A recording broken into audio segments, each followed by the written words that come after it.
Sama-sama kita niat ta'lim. Bismillahirrahmanirrahim.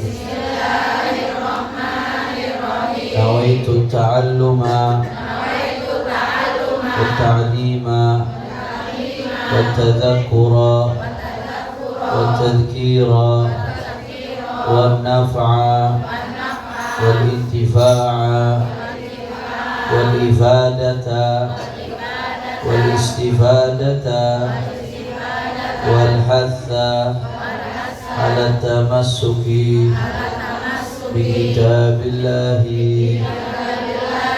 وسنة رسوله والدعاء إلى الهدى والدلالة على الخير ابتغاء مرضات الله وقربه وثوابه سبحانه وتعالى والحمد لله رب العالمين. السلام عليكم ورحمة الله وبركاته. الحمد لله والصلاة والسلام على رسول الله سيدنا محمد بن عبد الله وعلى آله وصحبه ومن والاه. سبحانك لا علم لنا إلا ما علمتنا إنك أنت العليم الحكيم. رب اشرح لي صدري ويسر لي أمري واحلل عقدة من لساني يفقهوا قولي وسدد لساني واهد قلبي بحق النبي صلى الله عليه وسلم والآل وصحبه أما بعد. Sama-sama kita hormati dan kita muliakan orang tua kita yang terhormat Bunda Leli beserta segenap keluarga besar beliau. Mudah-mudahan Allah kasih panjang umur, sehat walafiat, dijaga zahir batinnya oleh Allah. Amin ya rabbal alamin. Wabil khusus segenap muslimat, mukminat, jamaah Darus Zahra yang hadir pada siang hari ini, semua angkat tangannya kita minta sama Allah. Tidaklah, mudah-mudahan tidaklah kita keluar dari tempat ini kecuali semua dosa kita diampuni oleh Allah. Yang sakit Allah angkat penyakitnya, Allah sehatkan badannya. Semua yang hadir dilapangkan rezekinya, diberkahi kehidupannya. Amin ya rabbal alamin. Ahiba'il kiram, ibu sekalian, alhamdulillah sebentar lagi, beberapa hari lagi kita akan menyambut tamu agung, momen besar yang disebut dengan malam nisfu Sya'ban. Jatuhnya tepatnya hari Senin besok, Bu. Senin malam Selasa, insya Allah. Ini malam nisfu Sya'ban, Bapak Ibu sekalian, Bapak Ibu itu. Ada bapak-bapaknya, ada sih di depan lagi dengerin. Ini nisfu Sya'ban, Ibu-ibu sekalian, Bu. Sebagian belum fokus, coba fokus dulu, fokus, jangan ada yang ngobrol, kita ngaji insya Allah. Nisfu Sya'ban ini ibu-ibu sekalian luar biasa. Ini bukan malam biasa, tapi luar biasa. Saking luar biasanya sampai-sampai Abuya Sayyid Muhammad bin Alwi al-Maliki dalam kitabnya Mada fi Sya'ban, ini satu kitab khusus, Bu, karangan guru daripada guru-guru saya, Abuya Maliki, yang fotonya samping Habib Rizik tuh. Samping Habib Rizik, antara Habib Rizik dan Habib Nagib, Abuya Sayyid Muhammad ibn Alawi ibn Abbas al-Maliki al-Hasani. Nah, ini beliau nulis kitab nih, salah satu kitab beliau dari sekian puluh kitab beliau ini tentang Mada fi Sya'ban. Ada apa sih di bulan Sya'ban tuh, ada apa? Rahasia apa yang tersimpan di dalam bulan Sya'ban? Beliau bahas itu. Nah, di antaranya beliau membahas tentang salah satu rahasia yang terpendam yang luar biasa di bulan Sya'ban, yaitu malam nisfu Sya'ban. malam nisfu Sya'ban ini ibu-ibu sekalian saking luar biasanya, sampai-sampai namanya saja banyak. Ibu-ibu kan taunya cuma ya malam nisfu Sya'ban, selesai, titik, udah. Ternyata ulama menamakan malam nisfu Sya'ban dengan berbagai macam nama, saking luar biasanya. Ada kaidah mengatakan kathratul asma tadullu ala syarafil musamma. Banyaknya nama yang mulia menunjukkan kemuliaan yang punya nama. Allah Ta'ala mulia, maka Allah punya banyak nama. Walillahil asmaul husna. Di dalam satu hadis aja nama Allah ada 99, belum lagi yang lain-lainnya di hadis-hadis yang lain, belum yang di ayat-ayat. Nama mulia Allah banyak. Kenapa? Itu salah satu yang menunjukkan kemuliaan dan keagungan Allah Subhanahu wa Ta'ala. Begitu juga Rasulullah. Shalawat dikitnya Rasulullah Sallallahu Alaihi Wasallam. Rasulullah, ibu-ibu sekalian, itu punya banyak nama. Kalau kita baca Dalailul Khairat, itu di situ disebutin nama-nama Rasulullah. Wah, banyak, lebih dari 100 namanya Rasulullah Sallallahu Alaihi Wasallam. Ahmad, Muhammad, Hashir, Mahi, Sahib Liwa'il Hamd, Taha, Yasin, Syafiq. Banyak namanya Rasulullah Sallallahu Alaihi Wasallam. Banyaknya nama mulia Rasulullah menunjukkan kemuliaan yang punya nama, yaitu baginda Nabi Muhammad Sallallahu Alaihi Wasallam. Begitu juga malam nisfu Sya'ban. Malam nisfu Sya'ban ini nama-namanya banyak disebutkan. Kata Abu Yazid Muhammad bin Abdul Maliki, Al-Imam Abdul Khair At-Taligani, dalam Tuhfatul Ikhwan disebutkan, itu setidak-tidaknya ulama menyebutkan ada 12 nama malam nisfu Sya'ban. 12 nama. Tapi saya nggak mau bahas 12-12 nya. Kalau 12-12 nya dibahas satu persatu, urusannya kita ngaji jam 9 malam udah rapi ibu. Nanti saya diomelin sama lakinya. Saudara, apa aja diantaranya? Satu, diantara nama malam nisfu Sya'ban yang akan kita sama-sama jemput nih, Lailatul Mubarakah. Malam nisfu Sya'ban itu disebut sebagai malam Lailatul Mubarakah, malam yang penuh keberkahan. Emang di dalam malam itu banyak sekali keberkahan. Dan juga kata Abu Yazid Muhammad bin Abdul Maliki, kenapa disebut malam yang penuh berkah? Karena saking dekatnya manusia dengan para malaikat di malam tersebut, saudara. Jadi ibu-ibu nggak berasa tuh di malam nisfu Sya'ban, saking mulianya malam tersebut, malaikat pada berturunan, manusia menjadi dekat sama malaikat. Makanya dinamakan malam yang penuh berkah. Alhamdulillah. Itu pertama tuh. Di antaranya lagi, di antara nama malam nisfu Sya'ban yang kedua, Lailatul Qismah. Lailatul Qismah, malam pembagian. Maksudnya pembagian apa, Beb? Lailatul Qismah lil arzaq wa taqdir. Malam itu tuh takdir dibagi-bagiin, ditetapkan pembagian. Fulan umurnya sekian, fulan umurnya sekian, rezekinya sekian. Mudah-mudahan kita termasuk yang kebagian rezekinya nomplok. Amin. Ngalir deres kayak air zam-zam. Amin. Nggak putus-putus sampai meninggal husnul khatimah. Amin. Setelah panjang umur. Amin ya rabbal alamin. Giliran urusan rezeki pincang. Amin. Jadi itu malam Lailatul Qismah, malam di mana takdir ditetapkan, dibagi-bagi tuh. Di dalam satu riwayat dari Atha ibnu Yasar disebutkan, kutip sama Abu Ya di sini. Idza kana lailatan nisfi min Sya'ban nusikha li malakil mauti ismu kulli man yamutu min Sya'ban ila Sya'ban. Wa innar rajula la yadhlim wa yafjura la yadhlimu wa yafjuru wa yankihu an-niswana wa yaghrisu al-ashjara. وَقَدْ نُسِخَ اسْمُهُ مِنَ الْأَحْيَاءِ إِلَى الْأَمْوَاتِ وَمَا مِنْ لَيْلَةٍ بَعْدَ لَيْلَةِ الْقَدْرِ أَفْضَلُ مِنْهَا. Shallu ala Nabi Muhammad. Perhatikan baik-baik kata Al-Imam Atha bin Yasar, kalau malam nisfu Sya'ban disebutkan itu malaikat maut ya dikasih kopian nama-nama orang yang akan meninggal dari Sya'ban tahun ini ke Sya'ban tahun depan sepanjang setahun. Siapa aja tulis data-data yang bakal meninggal di tahun, saudara. Mudah-mudahan semuanya di sini panjang umur, saudara. Bahkan katanya disebutkan wa innar rajula la yadhlimu wa yafjuru.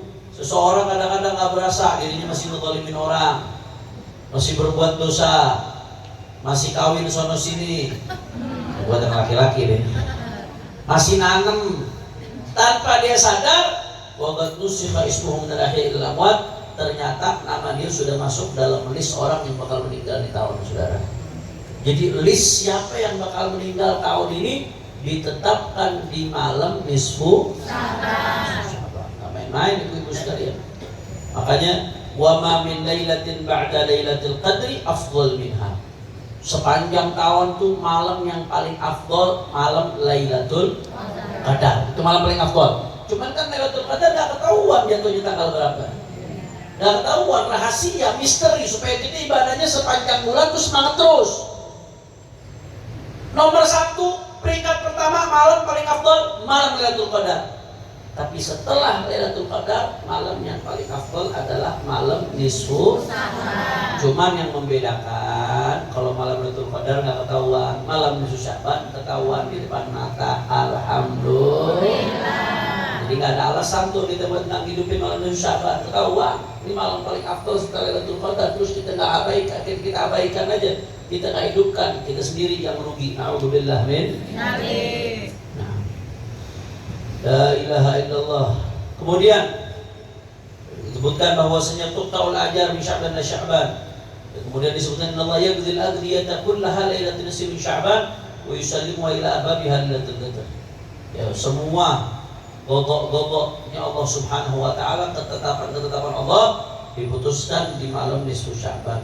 Jadi jangan sampai ini malam besar, di situ takdir kita ditetapkan, tapi kita dalam keadaan lagi maksiat. Nauzubillah min dzalik. Nauzubillah min dzalik.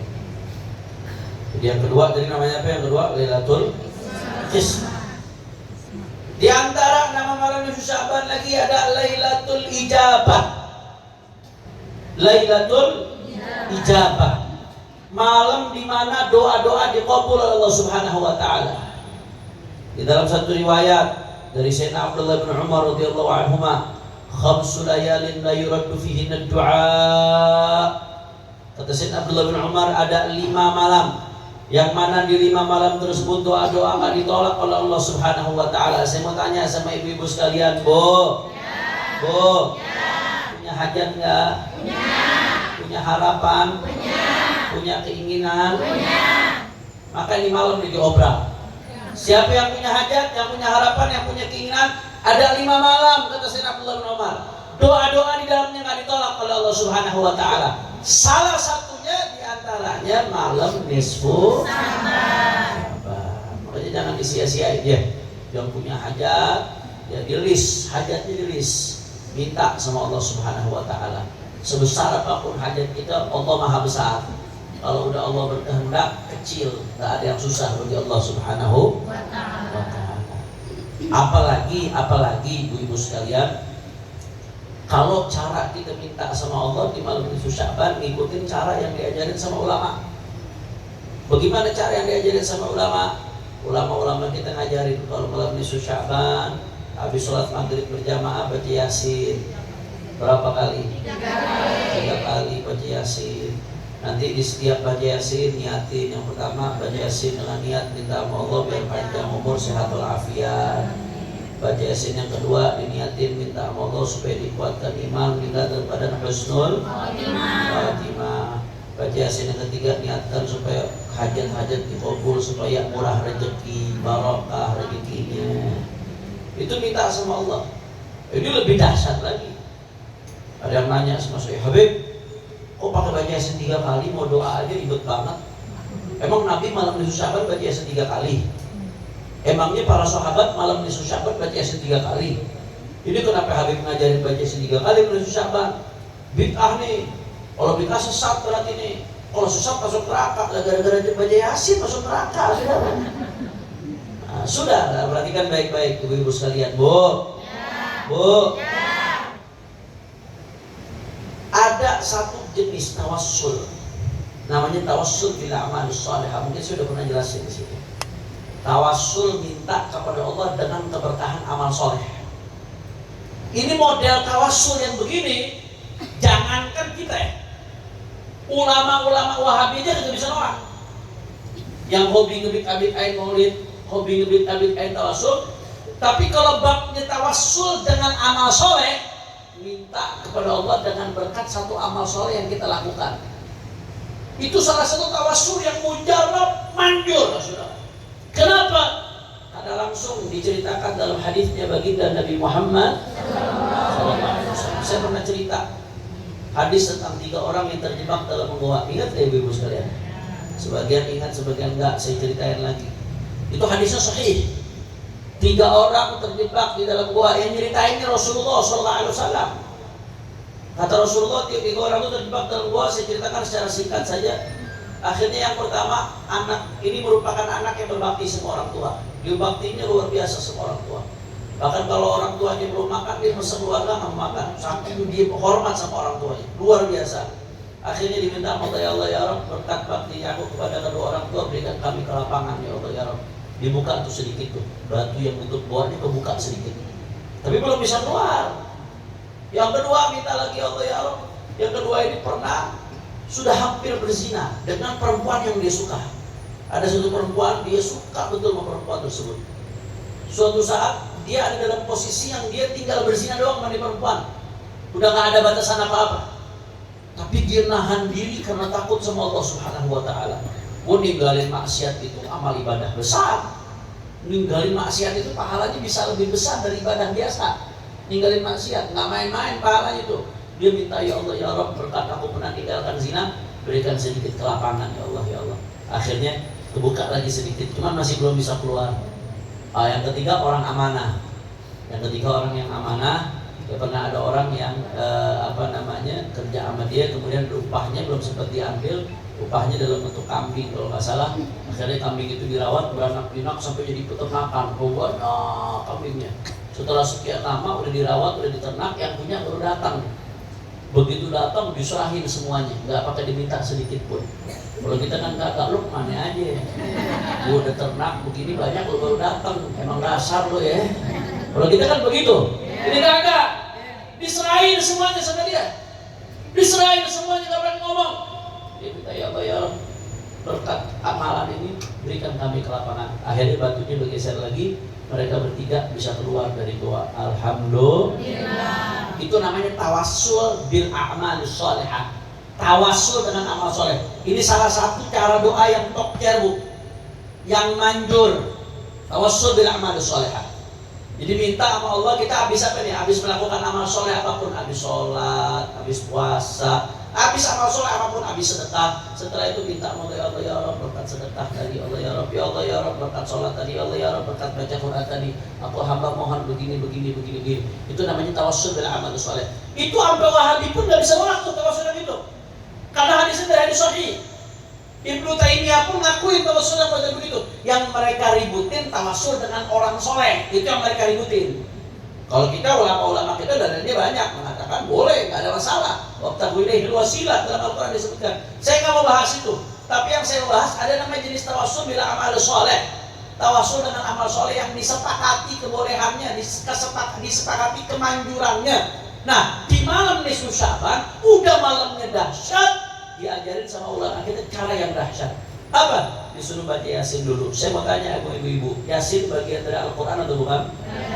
Al-Quran. Berarti kalau baca Yasin baca Al-Quran. Baca Al-Quran amal soleh atau bukan? Nah, terus minta kepada Allah dengan melalui bacaan Al-Quran. Dalam hal ini surat Yasin. Berarti tawassul dengan amal soleh. Berarti boleh apa enggak? Boleh. Bid'ah atau sunnah? Sunnah. Kira-kira jelas? Itu yang diajarin sama ulama-ulama kita itu baca Yasin 3 kali. Udah malamnya dahsyat. Malamnya Sya'ban luar biasa. Cara doanya diajarin, baca Yasin dulu. Tawassul minta sama Allah berkat surat Yasin. Yasin itu qalbul Quran. Jantungnya Al-Quran itu Yasin. Hatinya Al-Quran itu surat Yasin, saudara.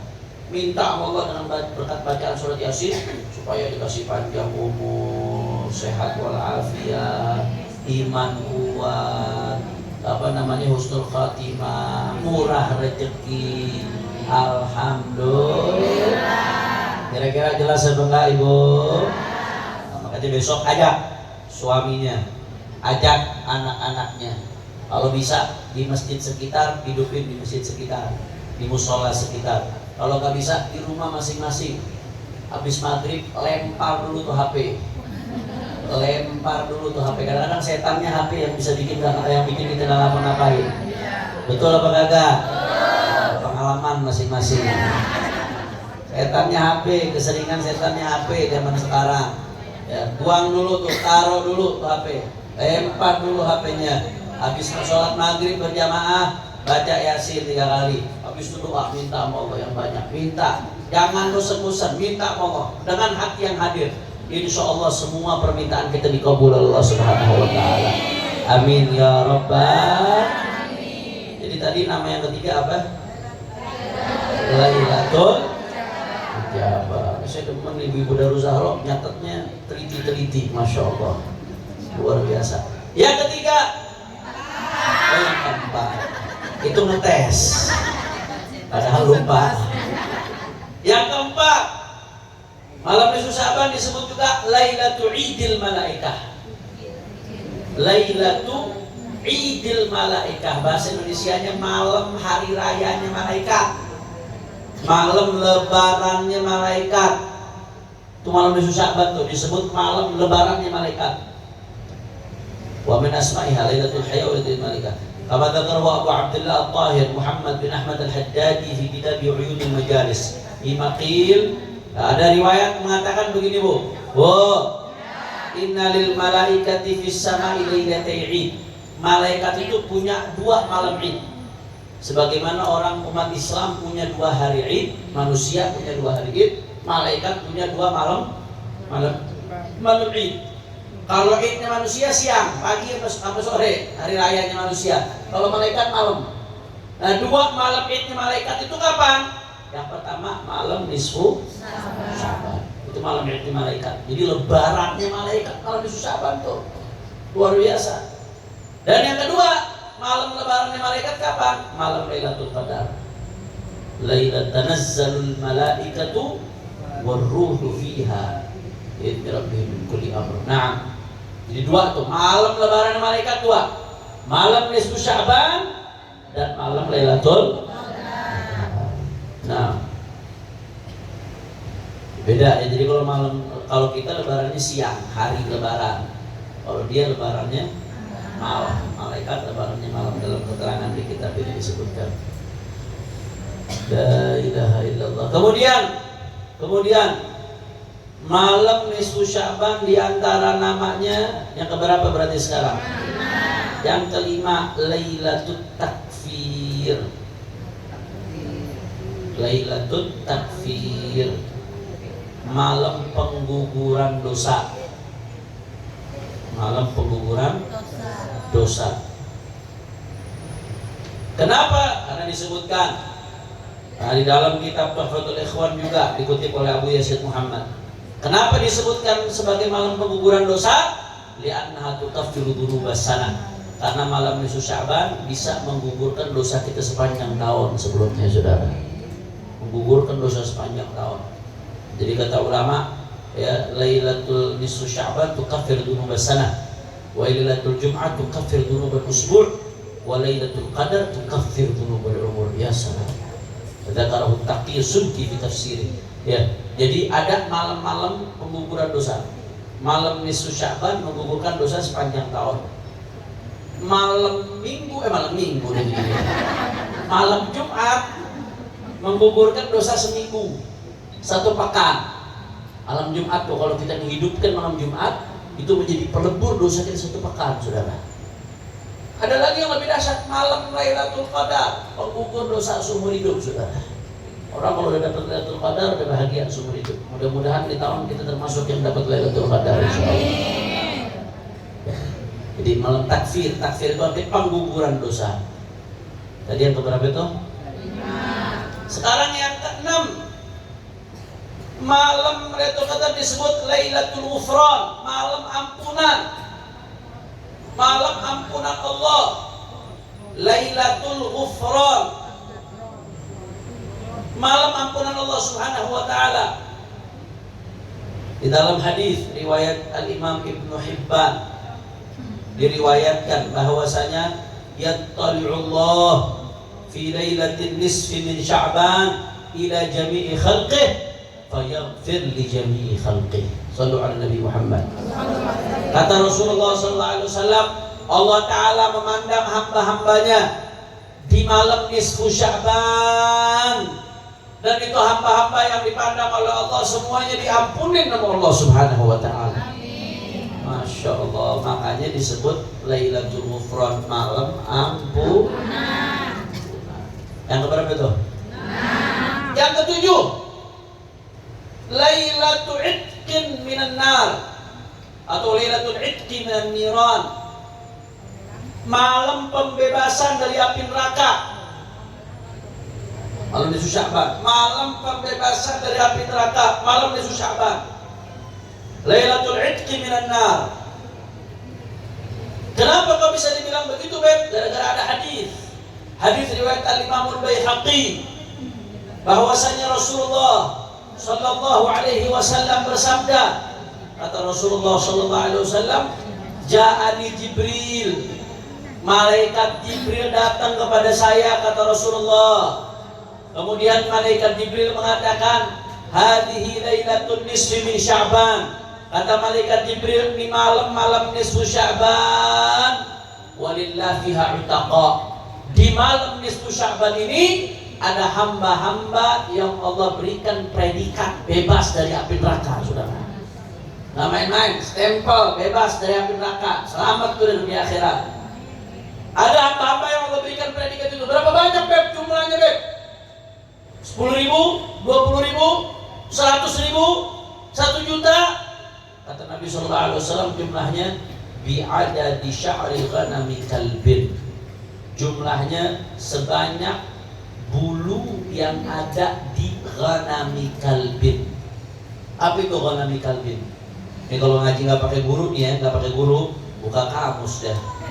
Ghanami kalbin, ghanam artinya kambing, kalbin artinya anjing. Sebanyak bulu kambing anjing. Apaan kambing anjing itu? Ambil gigi bejenggot gak ketemu. Kalau dari keterangan ulama, ghanami kalbin artinya ai ghanami bani kalbin, ya, kambing-kambing milik kabilah yang namanya Bani Kalbin. Jadi di Arab itu, Bu. Di Arab itu ada kabilah namanya Bani Kalbin. Orang Arab ini demen makan kambing. Makanya ibu-ibu kalau ke Arab makannya kambing mulu, kecuali kalau travelnya pakai catering Indonesia. Ketemunya tempe lagi. Tapi kita lebih doyan tempe daripada daging, saudara. Lebih nikmat. Saudara, orang Arab demen makan kambing. Setiap kabilah Arab pasti banyak kambingnya. Tapi di antara kabilah-kabilah Arab yang paling banyak kambingnya kabilah apa? Kabilah Bani Kalbin. Itu paling banyak punya kambing. Saya nggak tahu Bani Kalbin ini punya kambing berapa puluh ribu kambing, wallahu a'lam. Di antara kabilah-kabilah orang Arab yang paling banyak kambingnya kabilah Bani Kalbin. Nah, kata Nabi SAW, di malam nisfu Sya'ban, jumlah orang yang mendapatkan predikat bebas dari api neraka jumlahnya sebanyak bulu kambing milik Bani Kalbin. Jangan milik Bani Kalbin, Bu. Gak usah jauh-jauh. Saya mau tanya nih sama Ibu Darul Zahra, satu kambing bulunya ada berapa? Yang bisa jawab dapat sepeda. Sampai kayak tebak-tebakan ikan. Artinya apa? Bayangin, satu kambing bisa puluhan ribu, mungkin atau ratusan ribu bulu. Kita nggak tahu jumlahnya berapa. Saking banyaknya, dikali puluhan ribu. Berapa tuh jumlahnya? Al-mubalagha 'anil kasrah. Maksudnya di situ Nabi mau gambarin ke kita, saking banyaknya di malam itu hamba-hamba yang Allah berikan predikat bebas dari api neraka, saudara. Mudah-mudahan kita termasuk mereka. Kita, orang tua kita, orang-orang yang kita cintai, keluarga kita, mudah-mudahan termasuk yang dapat stempel predikat bebas dari api neraka di malam nisfu Sya'ban. Amin ya rabbal alamin. Kira-kira jelas atau tidak? Nah, tadi ada berapa nama yang udah saya sebutin, Bu? Yang pertama Mubarakah, yang kedua Lailatul Qismah, yang ketiga Lailatul Ijabah yang keempat, Lailatul Idil Malaika yang kelima, Lailatul Takfir yang keenam, Lailatul Ghufran yang ketujuh. Masya Allah, lulus semua ini, dapat gelar sarjana S1 Universitas Darus Zahra. Baik, Bu. Tadi yang enak-enak yang saya kasih tahu. Jangan, kita harus imbang. Ada yang mesti saya peringatkan. Jadi saya mengibaratkan, ibu-ibu perhatikan baik-baik, saya mengibaratkan malam nisfu Sya'ban ini ibarat waktunya panen. Kalau kita lagi mau waktu panen, yang mesti kita waspadai hama. Kadang-kadang hama itu bisa merusak waktu panen. Betul apa ada? Orang udah panen depan mata, ada hama, dibiarkan bisa hancur tuh panennya, berantakan semua, gagal panen, zong. Na'udzubillah min dzalik. Nah kita depan mata nih, waktu panen malam nisfu Sya'ban, malamnya ijabah, malamnya ampunan dosa, malam peleburan dosa, malam pembebasan dari api neraka, malam penuh keberkahan, luar biasa. Saya mau tanya nih, panen apa enggak, Bu? Oh, bukan panen lagi.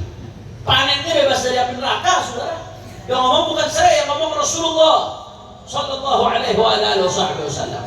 Ini luar biasa, panen yang luar biasa. Tapi hati-hati. Nabi Sallallahu Alaihi Wasallam memperingatkan kita.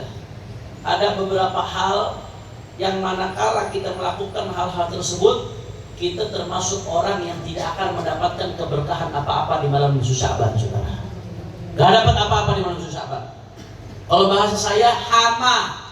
Ada hama-hama yang bisa merusak panen kita di malam nisfu Sya'ban. Maka bukan hanya kita harus bicara tentang keistimewaan nisfu Sya'ban, supaya panen betul-betul sukses, kita mesti bicara hama apa aja tuh yang bisa bikin kita rusak gagal panen nisfu Sya'ban, saudara. Dan itu ada dalam hadis-hadisnya Rasulullah SAW. Di dalam hadis-hadis setidak-tidaknya, Bu, ya. Tadi kan saya sebutin namanya nisfu Sya'ban 7. Ya, sebagian yang saya sebutin. Di dalam hadis kalau melihat berbagai macam riwayat, baik riwayat Al-Imam Ibnu Hibban atau riwayat Al-Imam Baihaqi atau riwayat Al-Imam Ahmad bin Hanbal, di dalam berbagai macam riwayat itu di situ disebutkan setidak-tidaknya dari kumpulan riwayat yang ada 7 hal yang bisa menyebabkan kita tidak mendapatkan apa-apa di malam nisfu Sya'ban. Ada 7 golongan. Walaupun dia ketemu malam nisfu Sya'ban, tetap gak dapat ampunan Allah, gak dapat keberkahan malam nisfu Sya'ban. Na'udzubillah min. Ini kita perlu tahu nih, supaya kita bisa terhindar dari ini, ibu-ibu sekalian. Apa saja 7 golongan tersebut? 1, musyrik. Yang pertama, orang musyrik.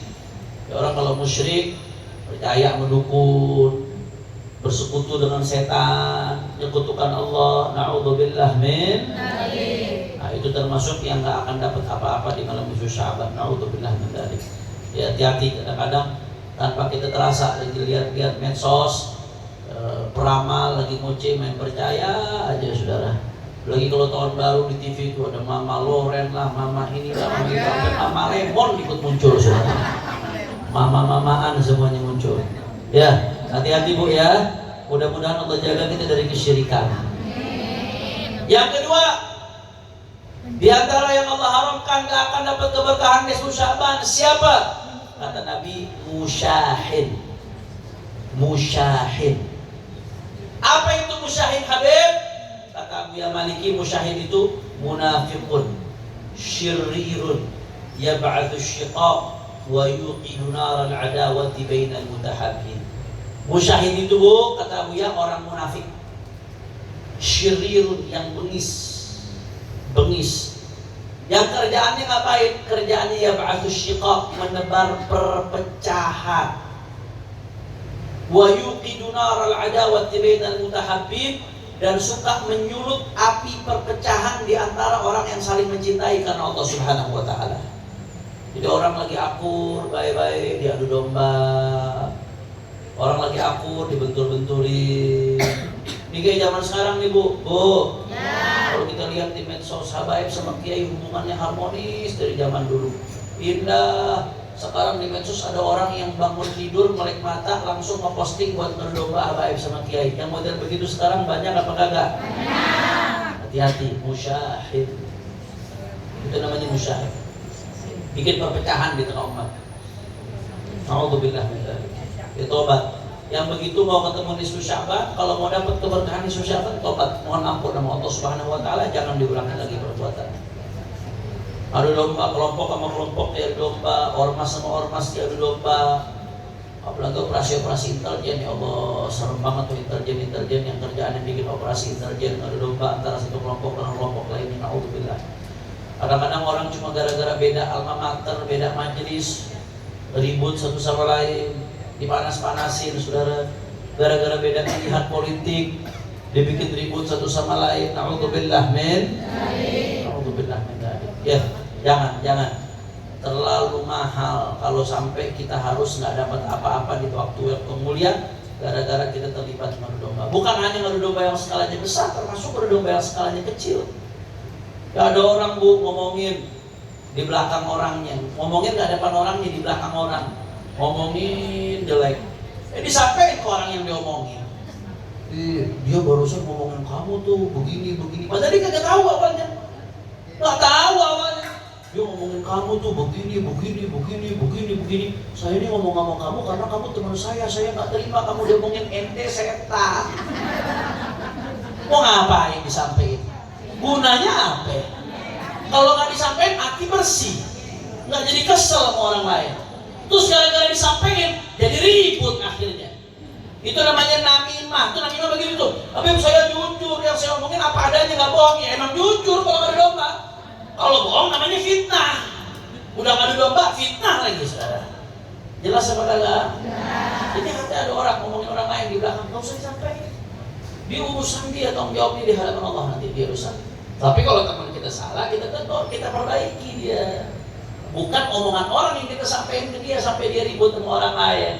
Itu namanya musyahid. Nah, jangan terpancing seperti itu ya, ibu-ibu sekalian. Kalau yang belum ngaji mungkin kena seperti itu, wajar belum ngaji. Tapi kalau ibu-ibu Darul Zahra udah ngaji, ustadz sama ustadzahnya masya Allah, tapi masih demen nyampein omongan jelek ke orang lain, introspeksi diri, ngajinya dapat apa selama ini saudara? Na'udzubillah min musyahid.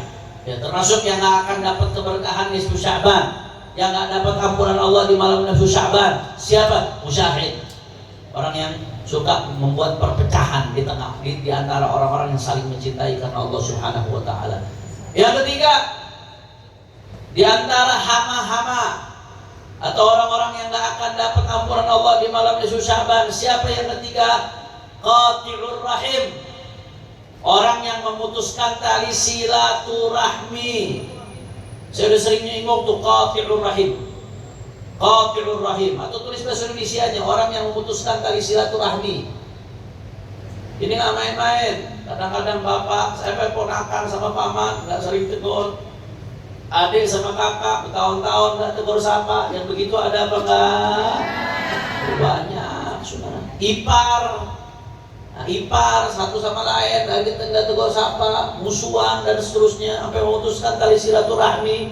Na'udzubillah min dzalik. Orang memutuskan tali silaturahmi nggak sederhana tuh bu, nggak gampang, nggak enteng. Rasulullah SAW itu mewanti-wanti masalah ini. Para ulama mengatakan bahwasanya qati'ur rahim mal'unun walau mata qati'ur rahim mal'unun fi thalathati mawadhi'an min kitab. Orang yang memutuskan tali silaturahmi dilaknat oleh Allah di 3 ayat dalam Al-Quran, saudara. 3 ayat dalam Al-Quran melaknat orang yang memutuskan tali silaturahmi. Gak sampai di situ.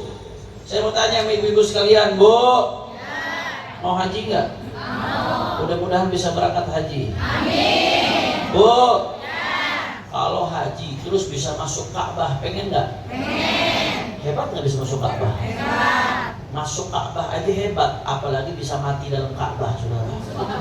Masya Allah, subhanallah. Tapi ternyata qati'ur rahim mal'unun walau mata fi jawfil Ka'bah. Orang yang mutusin tali silaturahmi Allah laknat walaupun dia mati di perut Ka'bah, saudara. Jangankan mati di Tangerang, mati di perut Ka'bah lagi, saudara. Mutusin tali silaturahmi dilaknat oleh Allah Subhanahu wa taala. Na'udzubillah min. Makanya ada riwayat mengatakan inna rahmata la tanzilu ala qaumin fihim qati'. Rahmat Allah gak akan turun kepada sebuah kaum yang di dalamnya ada orang yang memutuskan tali silaturahmi. Al-Imam Al-Haddad mengatakan kesian orang yang memutusin tali silaturahmi itu, jangankan dia, orang di sekelilingnya dia kena sial. Jangankan dia, orang di sekelilingnya ikut kena sial. Gak kedapatan rahmat gara-gara di tengah-tengah situ ada orang yang mutusin tali silaturahmi. Na'udzubillah min dzalik. Ya. Kata Imam Al-Haddad, kalau kaumnya aja kena sial gara-gara dia mutusin tali silaturahmi, bagaimana dianya? Kaumnya aja kena sial, bagaimana dianya? Makanya ayo pulang dari sini kita introspeksi. Kita pengen dapat rahmat Allah di malam nisfu Sya'ban, apalagi bentar lagi Ramadan. Jangan sampai gara-gara ego gak seberapa, terus kita rela sampai dilaknat gak dapat rahmat Allah. Ego apa sih yang dipertahanin sampai rela gak dapat rahmat Allah? Gara-gara duit gak seberapa, kadang-kadang ribut urusan warisan, gak saling tegur, banyak yang begitu. Banyak benar tuh. Duit gak seberapa yang gak dibawa mati. Gara-gara urusan gak seberapa, sampai rela gak tegur sapa saudara satu sama lain. Jangan pulang dari sini kalau kita pengen dapat rahmat Allah, sambung duluan, minta maaf duluan, gak apa-apa. Habib, kan kalau dia duluan yang datang maka apa-apa, jangan saya duluan atau Habib. Kita pengen ikutin Rasulullah SAW. Kata Rasulullah SAW, laisal wasil bil mukafi, walakinnal wasil man idza qata'tahu wasalat. Kata Nabi, orang yang betul-betul nyambung tali silaturahmi bukan yang baik dibalas baik. Kalau baik dibalas baik semua juga bisa. Bukan yang open dibalas open. Kalau open semua balas open semua juga bisa. Bukan yang senyum dibalas senyum, itu semua juga bisa, saudara. Kata Nabi yang betul-betul nyambung tali silaturahmi, yang dapat doa dari Rasulullah, doa panjang umur, doa dari Nabi SAW, bakal murah rezeki. Itu yang bagaimana? Man idza qata'tah wa shalah. Kalau dia mutuskan silaturahmi denganmu, kau yang nyambung terlebih dahulu. Dia memalingkan wajahnya, kau yang senyum terlebih dahulu. Dia menarik tangannya, kau yang mengulurkan terlebih dahulu. Itu baru yang betul-betul nyambung tali silaturahmi, saudara. Ini sebagian lagi dibisikin sama setan di kuping ini. Wah, kalau gue minta maaf duluan gede kepala urusannya dia. Gengsi dong. Saya lebih tua dari dia. Dia yang salah. Ini lagi di hati lagi begitu nih suaranya nih. Udah kebayang muka-muka yang lagi gak ditegur siapa aja. Di hati lagi begitu. Saya lebih tua dari dia. Dia yang salah. Oh, saya lebih lama ngajinya, lebih berilmu dari dia. Oh, saya lebih banyak duit dari dia. Masa iya saya duluan yang minta maaf? Nggak ada urusan. Setan pasti bisikin begitu. Kenapa? Karena memang tugas setan bikin ibu-ibu jauh dari rahmat Allah. Itu memang tugas setan. Emang itu sumpahnya setan. Tapi Rasulullah nggak mau begitu. Rasulullah pengen ibu terus dapat rahmat Allah. Makanya Nabi disuruh sambung duluan. Makanya lawan hawa nafsu di hati kita. Lawan hawa nafsu, lawan ego yang bikin kita jauh dari rahmat Allah. Nggak ada urusan. Mau dibilang nggak ada harga diri, sabodo teing, saudara. Nggak ada urusan. Mau dibilang dia takut besar kepala, nggak ada urusan. Yang penting saya dapat rahmatnya Allah Subhanahu Wa Taala. Kira-kira jelas apa kagak? Saya pengen nisfu Sya'ban udah bersih. Saya pengennya Ramadan udah bersih supaya bisa panen. Bodoh amat orang mau bilang apa, mau dipandang apa manusia. Yang penting saya bisa panen di malam nisfu Sya'ban, insya. Kira-kira jelas apa kagak? Yang keberapa tadi itu? Yang ketiga. Yang keempat, termasuk yang gak akan dapat keberkahan apa-apa di malam nisfu Sya'ban, siapa? Mudminul khamr, orang yang pecandu minuman keras. Termasuk bentuk minuman keras narkoba, narkotika, sabu-sabu, topi miring, tembakau gorila, ganja, pil ekstasi, saudara. Semuanya, semua jenis. Habib gua apal, saya pernah obatin yang begitu-begitu soalnya, saudara. Waktu di penjara kan kita ngebina, ngebimbing tahanan-tahanan narkoba. Lagian narkoba, ya Allah, orang narkoba bu, kasih tahu kalau ada narkoba mau ngapain, ngancurin dunia, ngancurin akhir. Saya pernah ketemu tahanan-tahanan narkoba, ya Allah kesian, dunianya hancur, karirnya hancur, bisnisnya hancur, semuanya nama baiknya hancur, keluarganya hancur gara-gara narko. Itu baru dunia tuh, belum akhirat. Kalau nggak tobat, akhiratnya bisa lebih hancur lagi, saudara. Hati-hati. Dan termasuk pecandu narkoba, malam di Sya'ban nggak dapat apa-apa kalau dia nggak tobat, saudara. Maka tadi itu yang memutuskan tali silaturahmi, yang pecandu narkoba, sebelum malam nisfu Sya'ban, ayo kesempatan buat tobat, memperbaiki diri, mohon ampun sama Allah, janji nggak ngulangin lagi, insya Allah. Sekarang yang keberapa? Yang kelima, akun liwalidayh. Kata Nabi, termasuk yang nggak dapat apa-apa di malam nisfu Sya'ban, orang yang durhaka sama kedua orang tuanya. Ya, sebelum malam nisfu Sya'ban, datang ke orang tuanya, minta maaf, minta ridho. Saya nggak perlu bahas tentang bagaimana keharusan bakti sama orang tua, ibu-ibu udah pada apal. Bagaimana bahayanya durhaka sama orang tua, ibu-ibu udah pada apal. Ustaz-ustaz lain udah banyak yang bahas. Tapi saya cuma mau ngingetin yang masih punya orang tua, sebelum nisfu Sya'ban datengin, minta maaf, minta ridho, biar malam nisfu Sya'ban kita berkah, insya Allah. Tapi jangan minta maaf, minta ridho juga, bawa beras, bawa gula, bawa tentengan. Nah, kalau ada rezeki lebih jangan bego-begoan. Ya berkah, kasih orang tua apalagi yang nanggung orang tua, tetap bagaimanapun nggak seberapa dengan apa yang orang tua pernah tanggung buat kita, saudara. Tetap nggak seberapa, nggak akan bisa terbayar. Ya nggak akan bisa terbayar. Yang orang tuanya udah meninggal dunia, kalau bisa ziarahin. Kalau enggak minimal terus-terusan kirim doa. Itu yang keberapa itu? Yang keenam, qatilun nafs. Di antara yang enggak akan dapat apa-apa di malam nisfu Sya'ban, orang yang pernah membunuh orang lain. Kalau dia enggak tobat, enggak mohon ampun sama Allah, dan tobatnya orang yang membunuh gimana caranya? Dia minta maaf sama keluarga yang dibunuh. Kalau mereka minta kisos, ya kisos. Mereka minta dihukum, ya dihukum. Penggugur dosanya ya dihukum. Kalau nggak bisa, ya minta maaf sama keluarga yang dibunuh. Harus diminta maaf sampai keluarganya dibawa. Itu cara tobatnya, terus mohon ampun sama Allah. Itu cara tobatnya, saudara. Makanya itu yang membunuh KM50 tuh 6 laskar. Biar kata jidatnya sampai hitam, digosok-gosok ke aspal lagi di sujud, saudara. Kalau nggak ditobat, nggak mohon ampun sama Allah, di malam nisfu Sya'ban nggak akan dapat apa-apa. Naudzubillah min. Hati-hati ya. Jangan sampai tangan kita ikut-ikutan menumpahkan darah yang nggak dihalalkan oleh Allah Subhanahu Wa Taala. Yang terakhir, yang keberapa? 7. Jadi 7 nama dan 7 penghalang. Pas 7 sama 7, saudara. Yang terakhir, yang ke-7 juga, yang menghalang seorang dari dapat keistimewaan nisfu Sya'ban, apa yang terakhir? Zaniyah bi farjiha, seseorang perempuan yang berzina. Perempuan yang berzina atau orang yang berzina, kalau dia nggak tobat, nggak mohon ampun sama Allah, maka malam nisfu Sya'ban tidak akan mendapatkan apa-apa. Naudzubillah min.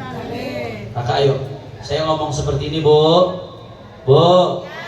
Habib ngomongnya nggak enak banget, pahit banget dari tadi pembahasannya. Di awal udah yang manis, Bu. Kalau cuma manis doang, lama-lama diabetes.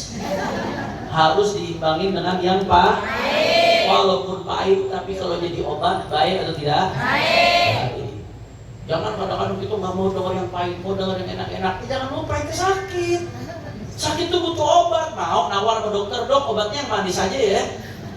Nggak ada ceritanya begitu. Obat itu seringkali pahit. Apalagi kalau ada luka, kena obat perih. Tapi cara pengobatannya begitu. Apa pembahasannya pahit banget, 7 golongan, nakut-nakutin, serem. Saya ngimbangin, targhib dari di awal manis bicara. Tapi Rasulullah tuh kalau bicara seimbang. Ada manisnya, ada pahitnya habis itu, saudara. Ada janji manisnya, habis itu ada ancamannya. Ada wa'ad, ada wa'id. Ada targhib, ada motivasinya, ada tarhib, ada menakuti setelah itu, saudara. Karena kita ini seorang hamba Allah harus seimbang antara khauf dan raja, antara harapan dan rasa takut. Bicara soal janji-janji manis Allah Ta'ala, itu soal harapan, membuat harapan kita jadi besar. Kita dengar tadi itu tentang keutamaan malam nisfu Sya'ban. Harapan kita kalau begitu gede bagaimana? Besar harapan kita, terdorong kita. Tapi di sisi lain, itu juga harus ada rasa takut supaya kita nggak sembarangin Allah Subhanahu wa taala, Saudara. Seorang hamba itu harus imbang antara khauf dan roja, antara rasa takut dan rasa harapan. Bagaimana cara menyeimbangkannya? Salah satunya harus seimbang di dalam menyampaikan pelajaran antara targhib dan tarhib, antara motivasi mengingatkan tentang janji-janji akan pahala-pahala yang Allah berikan, dan di sisi lain antara juga menyampaikan ancaman-ancaman yang Allah Ta'ala berikan kepada hamba-hambanya yang melanggar aturan Allah Subhanahu wa Ta'ala. Na'udzubillah min. Kira-kira jelas atau tidak? Maka ibu-ibu sekalian, ya kita mau panen, maka jangan sampai malam panen kita lewatkan begitu saja. Ya, malam hari ini udah cukup, sore hari ini sudah cukup sebagai pelajaran untuk kita bersiap menyambut malam nisfu Sya'ban. Jadi malam Senin besok dari sore bersiap-siap. Ya, jangan sibukkan diri dengan yang lain. Begitu maghrib sholat berjamaah, langsung ajak baca Yasin 3 kali, habis itu zikir, habis itu Isya berjamaah, malamnya tahajud, jangan tinggalkan witirnya. Hidupkan betul. Apa hajat kita? Minta sama Allah. Dosa-dosa kita mohon ampun sama Allah Subhanahu wa Ta'ala. Kalau kita tergerak untuk melakukan ini, tanda berarti Allah sayang sama kita, Saudara. Tapi kalau kita nggak tergerak untuk melakukan ini, hati-hati alarm. Jangan-jangan kita udah terlalu tenggelam dalam dosa sehingga Allah murka.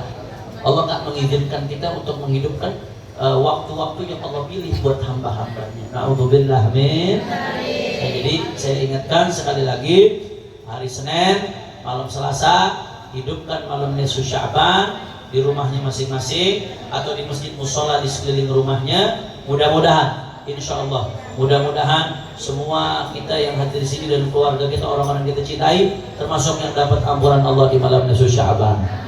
Mudah-mudahan doa-doa kita dijabah oleh Allah. Mudah-mudahan kita semua termasuk yang dapat stempel bebas api neraka. Ala hadhihi niyah wa likulli niyyah salihah bisirril Fatihah. Bismillahirrahmanirrahim. Ar-Rahmanir Rahim. Maliki yaumiddin.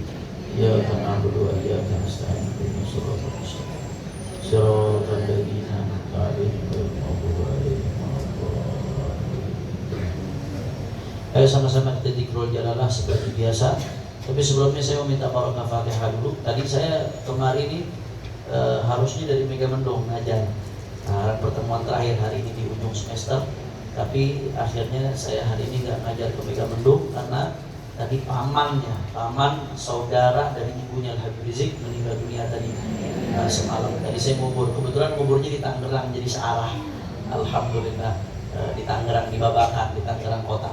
Jadi searah langsung kemarin. Namanya Al-Habib Hasan bin Alwi bin Muhammad bin Zain Al-Attas. Juga kemarin kita baru saja ditinggal oleh seorang ulama besar. Alhamdulillah kami ikut pemakaman beliau. Allah beri kesempatan untuk melihat jenazah mulia beliau, Al-Habib Umar bin Hamid Al-Jailani. Itu ulama besar ya ikhwan.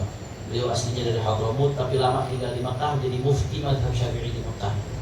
Beliau itu termasuk Syekhul Masyayikh dan termasuk salah satu pendiri Al-Ahqaf tempat saya kuliah. Beliau termasuk salah satu pendiri dan pendana Al-Ahqaf tempat saya kuliah. Al-Habib Hamid bin Umar Jailani. Fotonya kemarin beredar, lihat nggak fotonya? Nah, itu ulama besar itu, orang soleh. Salah satu cicitnya Syekh Abdul Qadir Al-Jailani. Nah, beliau 14 tahun. Jadi kita bacakan Fatihah buat Habib Hasan bin Ali Al-Attas yang baru meninggal. Begitu pula buat Sayyidil Habib Hamid bin Umar, Habib Umar bin Hamid Al-Jailani wa walid Abdurrahman wa walidina wa walidikum wa nadai taghashshahum birrahmah wal maghfirah wa yadkhiluhum al-jannata bi rahmatih wa yu'i alaihim min barakatihim wa asrarihim wa anwarihim wa ulumihim fi dunya wa dunya wal akhirah bisirril Fatihah. Bismillahirrahmanirrahim. Alhamdulillahi rabbil alamin. Ar-Rahmanir Rahim. Maliki yaumiddin. Iyyaka na'budu wa iyyaka nasta'in. Ihdinas siratal mustaqim. Siratal ladzina an'amta 'alaihim ghairil maghdubi alaihim waladdallin. Dan kalau tidak salah minggu depan jadwal lagi ya. Nah, kalau nggak salah ya. Kalau nggak salah yang tertulis itu Mai Fikri ya. Hah? Iya. Ya kalau nggak salah karena saya kemarin Desember berhalangan hadir, akhirnya harusnya digodok di Januari, tapi karena Januari nggak bisa. Kalau tidak salah untuk komunikasi saya dapat info dari Habib Fikri, digodoknya di hari Kamis terakhir di bulan Kamis apa Rebo itu? Kamis kalau nggak salah. Di bulan Februari, Kamis pertama di bulan Februari kalau tidak salah. Nah kalau memang benar demikian, ya ada tradisi orang Betawi Bu, ya. Ada tradisi orang Betawi namanya rowahan. Tahu rowahan? Rowahan itu biasanya di bulan Sya'ban, ngirim Fatihah buat arwah-arwah orang-orang tua kita yang udah meninggal dunia. Ya, nah, maka insya Allah kalau memang masih ada satu pertemuan lagi, kita manfaatkan buat ruahan. Kita manfaatkan ruahan, nanti saya pimpin baca tahlilnya. Kalau bisa dibikin khatmul Quran ya mudah ya. Kalau bisa dibikin, diatur, nanti baca satu juz di grup, diatur, dibagi. Nanti kita khataman Qurannya dari wadduha sampai akhir saya pimpin.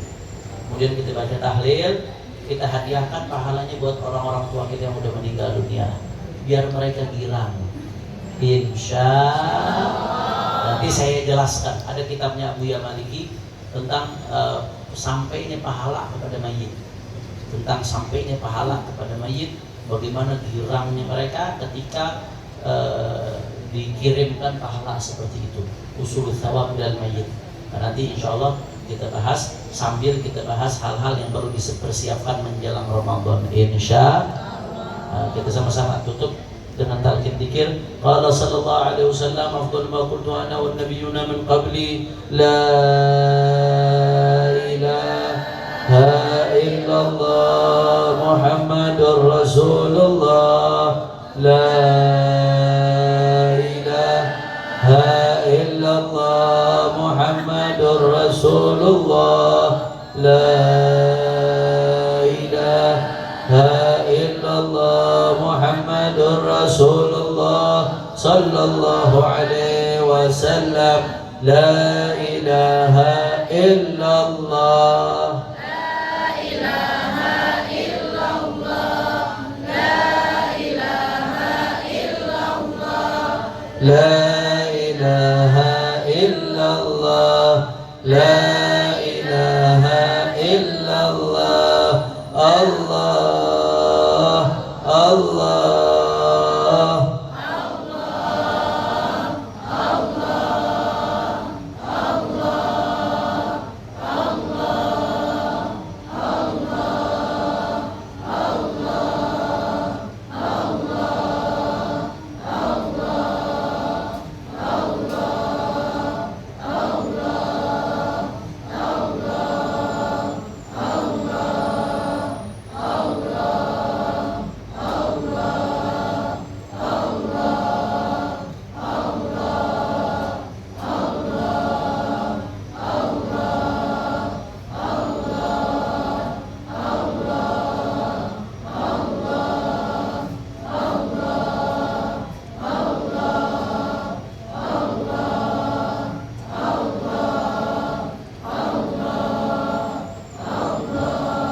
Allahu la ilaha illallah Muhammadur Rasulullah, la ilaha illallah Muhammadur Rasulullah, la ilaha illallah Muhammadur Rasulullah sallallahu alaihi wasallam, la ilaha illallah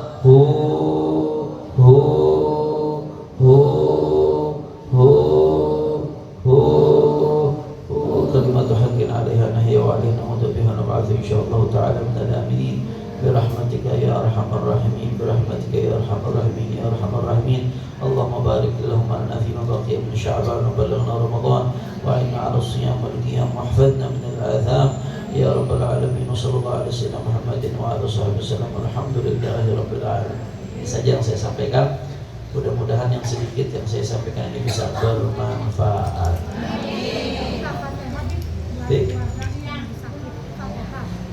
Oh, buat siapa?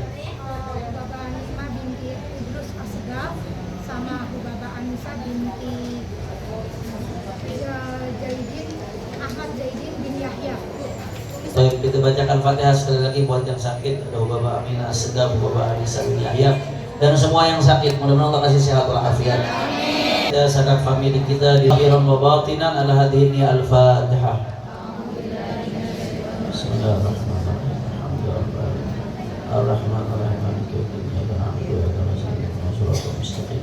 Siratal ladzina an'amta 'alaihim ghairil maghdubi 'alaihim waladdallin. Hadani Allah wa iyyakum ila siratal mustaqim wal 'afwu minkum. Wassalamu alaikum warahmatullahi wabarakatuh.